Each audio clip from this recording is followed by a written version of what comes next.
Hola everybody! Welcome to my humble abode. I am in Switzerland currently, and I'm making this video today because a lot of you guys have been asking me how I've been doing with cancer and chemo and radio, and I wanted to give you guys an update because I realized I left you on a little bit of a cliffhanger with the halfway through radio chemo. So I finished radiation therapy and I finished chemotherapy. I'm not done with chemotherapy. I'm on what's called the maintenance period, which is like a month break, and I'm actually starting back up again tomorrow. So I've been enjoying a month not being on chemo, and it's been a month since I finished radio. And the reason why I didn't make a video and update you guys is because on the day that I finished radiotherapy, I caught a flight back to London to join my classmates in university, and I missed like 6 weeks of the term. It's a 10-week term, and I handed in 2 weeks early. So go Josephine, beast mode. Yesterday I went for an MRI, and this was a really scary MRI because it was gonna tell us if anything had grown back, and I can assure you happily that I was clean as a whistle. So there's no muck-up in there growing again. The day when I finished radiotherapy and immediately had to fly to London to go to class was a really shit day. I was really happy, obviously, but I don't know how to describe it to you. It's just, this is a very difficult thing. I don't know.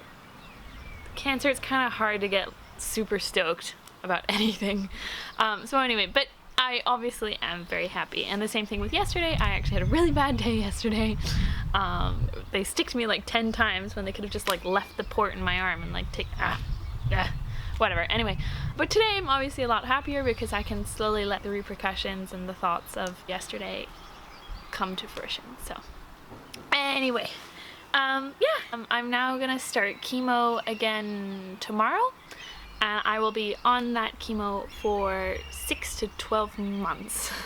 So this next one's gonna be a long haul. But it's really important because I have 2 very aggressive forms of cancer in me. And although we've taken out the tumor, which hopefully had all of the cancer in it, there's lots of little cells that lie around in the tumor bed, and we want to make sure that they're not there. And so this is all very necessary. Oh right, I promised you. Okay, so for people who are going through radiotherapy, you will know that you lose a lot of hair. The chemotherapy that I take for brain cancer does make you lose your hair because it's more like specified towards crossing the blood-brain barrier, and there's like a whole reason for it. Anyway, this is obviously not the most flattering photograph of me, and I've kind of gotten over it, and like I'll put my hair up in a bun sometimes, but today I was feeling plaits. But look at my head, okay, right? So it looks all pretty normal. Right? Okay, this is how much hair I lost. I'm essentially like bald on the right hand side of my head. I'm not going to give you more detail than that because I don't find it that attractive. I think I could totally rock it if I just shaved it all. But like, because I keep this little sideburn here, when I put my hair up, it just looks normal.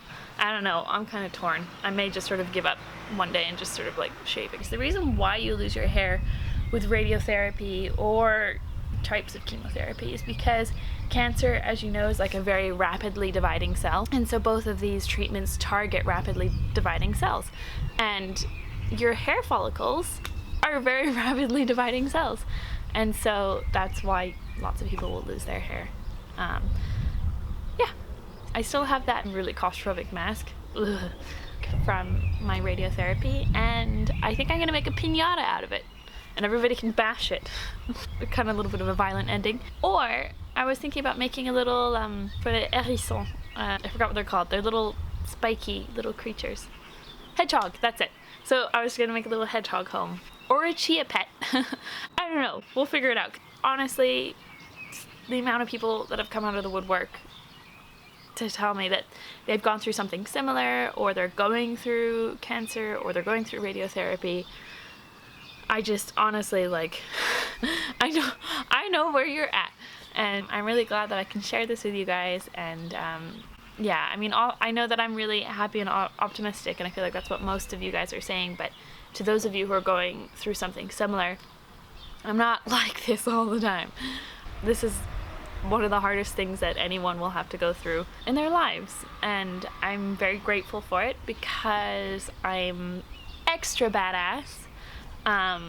But also I can appreciate the really, really difficult days that I've gone through, acknowledging that this isn't a breeze, and I'm there for you. So if any of you guys have any questions or have a brain tumor or want to know what surgery's like or everything, I'm trying to open source, put out the information from the experiences that I've gone through to help answer those questions. I have a picture of my brain. I'm not going to show that to you guys. Did you know that like skulls aren't actually white? They're actually like red. Like my skull, when they chopped it open, was like red. Anyway, alas, I'm rambling, but I love you guys, and thank you so much again for your unwavering support. I really appreciate it. So, woo! 6 to 12 months, and then we're through this nightmare. But first, a little bit of sunbathing. Okay, see you guys.